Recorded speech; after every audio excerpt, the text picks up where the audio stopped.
ആസിഫ് അലി കേന്ദ്ര കഥാപാത്രമാക്കി ജോഫിൻ ഡി ചാക്കോ അണിച്ചൊരുക്കിയ ഏറ്റവും പുതിയ മലയാള ചിത്രം രേഖാചിത്രം എന്ന് പറഞ്ഞ ഇന്നലെ തിയേറ്ററിലോട്ട് എത്തിയ ചിത്രത്തിന് മികച്ച അഭിപ്രായങ്ങൾ തന്നെ സ്വന്തമാക്കാൻ സാധിച്ചിട്ടുണ്ട്.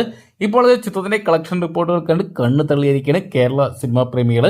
ചിത്രത്തിന്റെ ആദ്യ ദിനം കേരള ബോക്സ് ഓഫീസിൽ നിന്നും 1,92,00,000 രൂപയാണ് സ്വന്തമാക്കാൻ സാധിച്ചിരിക്കാൻ. ആസിഫ് അലിയുടെ കരിയറിൽ തന്നെ ഏറ്റവും ഉയർന്ന സോളോ ഫസ്റ്റ് ഡേ കളക്ഷനായിട്ട് ഈ ഒരു കളക്ഷൻ റെക്കോർഡ് മാറിയിട്ടുണ്ട് രേഖാചിത്രം എന്ന് പറയുന്ന സിനിമയിലൂടെ. ചിത്രത്തിൽ നായികയായിട്ട് മലയാളികളുടെ പ്രിയതാരം അനശ്വര രാജനാണ് എത്തിയിരിക്കുന്നത്. മലയാളികൾക്ക് പുതുമയുള്ള അല്ലെങ്കിൽ വ്യത്യസ്തമായിട്ടുള്ളൊരു കഥ പരീക്ഷണമായിട്ടാണ് ജോഫിൻ ഡി ചാക്കോ ഇത്തവണ എത്തിയിരിക്കുന്നത്. പ്രേക്ഷകർ സിനിമയെ അക്സെപ്റ്റ് ചെയ്യുന്ന ഒരു കാഴ്ച കാണാൻ സാധിക്കുന്നത്. ഇന്നലെ ബുക്ക് മൈ ഷോയിൽ നിന്ന് മാത്രം ഏകദേശം 78,670 ടിക്കറ്റുകളാണ് വിറ്റഴിഞ്ഞു പോയിരിക്കുന്നത്. എന്തൊക്കെയാണ് ചിത്രത്തിന് ഇന്ന് രണ്ടാം ദിനം നല്ലൊരു കുതിപ്പ് തന്നെ നടത്താൻ സാധിച്ചിട്ടുണ്ട്.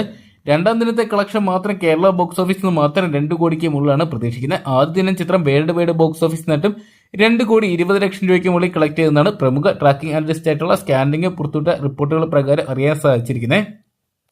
ചിത്രത്തിന്റെ കളക്ഷൻ ഡേ ബൈ ഡേ ഉയർന്നൊരു കാഴ്ച നമുക്ക് കാണാൻ സാധിക്കുന്നുണ്ട്.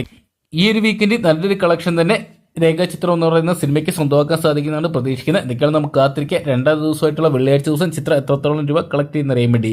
അപ്പോൾ ആസിഫ് അലി നായകനെടുത്തിയ രേഖാചിത്രം എന്ന് പറയുന്ന സിനിമ നിങ്ങൾ തിയേറ്ററിനായിട്ട് കണ്ടിട്ടുണ്ടെങ്കിൽ സിനിമയെക്കുറിച്ചുള്ള നിങ്ങളുടെ വിലയേറിയ അഭിപ്രായം കമന്റ് ബോക്സിൽ പങ്കുവെക്കുക. വീഡിയോ ഇഷ്ടപ്പെട്ടെങ്കിൽ ലൈക്ക് ചെയ്യാനും ഷെയർ ചെയ്യാനും ചാനൽ സബ്സ്ക്രൈബ് ചെയ്യാനും മറക്കണ്ട.